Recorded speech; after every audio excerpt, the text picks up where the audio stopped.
So I just want to tell you my story. I spent a lot of time teaching adults how to use visual language and doodling in the workplace. And naturally, I encountered a lot of resistance, right? Because it's sort of considered to be intellectual and counted as serious learning. But I had a problem with that belief because I know that doodling has a profound impact on the way that we can process information and the way that we can solve problems.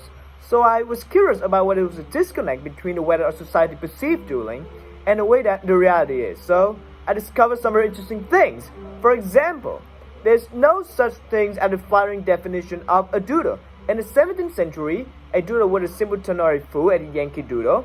In the 18th century, it became a verb and it meant to swindle or ridicule to make fun of someone. In the 19th century, it was a corrupt politician, and today we have what is perhaps the most offensive definition, at least to me, which is the following. To doodle officially means to dawdle, to dilly-dally, to monkey around, to make meaningless marks, to do something of little value, substance, or import, and my personal favorite, to do nothing. No wonder people are averse to doodling at work.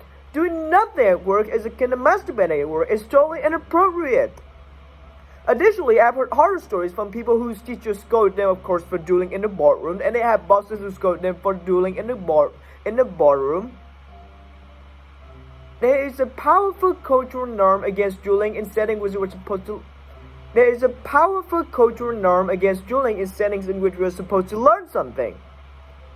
And unfortunately, the press tends to reinforce this norm when they're reporting on the doodling scene, who know of an important person at a confirmation hearing and the like. They typically use words like discovered, or caught, or found out, as if it was some sort of criminal act being committed. And additionally, there is a psychological aversion to doodling. Thank you, Freud. In the 18th century, in the 1930s, Freud thought that you could analyze people's psyches based on their doodles. This is not accurate, but it did happen to Tony Blair at the Davos Forum in 2005, when the doodle was, of course, discovered, and he was labeled the following things. Now, it turned out to be Bill Gates' doodle, and Bill, if you hear, nobody thinks you're megalomaniacal, but that does contribute, right, to people not wanting to share the doodles. And here's the real deal, here's what I believe. I think our culture is so intensely focused on verbal information that we're almost blinded to the value of doodling. And I'm not comfortable with that, and so because of that belief that thing needs to be burst, I'm here to send it all hurling back to the truth. And here's the truth. Doodling is an incredibly powerful tool. It is a tool that we need to remember and to relearn. So here's a new definition for doodling, and I hope there's someone in here from the Oxford English Dictionary because I want to talk to you later. So here's the real definition. Doodling is really to make spontaneous marks to help yourself think. That is why millions of people doodle. Here's another interesting truth about a doodle. People who doodle when they're exposed to verbal information retain more of that information than their non-doodling counterparts. We think doodling is something you do when you lose focus, but in reality, it's a preemptive measure to stop you from losing focus. There are 4 ways that, and additionally, it has a profound effect on creative problem solving and deep information processing. There are 4 ways that learners intake information so that they can make decisions. They are auditory, they are visual, auditory, reading and writing, and kinesthetic. So now, in order for us to really tune information and do something with it, we have to engage at least 2 of those modalities, or we have to engage one of those modalities coupled with an emotional experience. The incredible contribution of a doodle is that it engages all 4 learning modalities with the possibility, simultaneously, with the possibility of an emotional experience. That is a pretty solid contribution. That is a pretty solid contribution to a behavior equated with doing nothing. This is so nerdy, but this made me cry when I discovered this. And so they did anthropological research into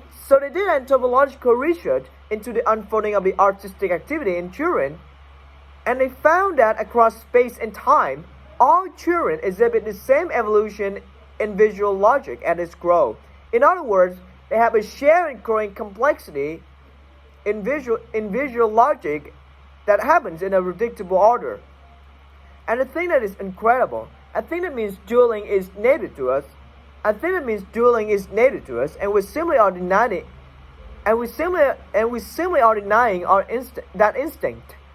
And finally, not people aren't privy to this, but dueling is a precursor to some of our greatest cultural assets. This is but one. This is Frank Gehry, the architecture precursor to the Guggenheim in Abu Dhabi. So here's my point. Under no circumstances should dueling be eradicated from the classroom, from the ballroom, or even the war room. On the contrary, dueling should be leveraged in precisely those situations where information density is very high and the need for processing that information is very high. And I will go you one further, because dueling is so universally accessible and is not intimidating as an art form. It can be leveraged as a portal through which we move people into a high level of visual literacy.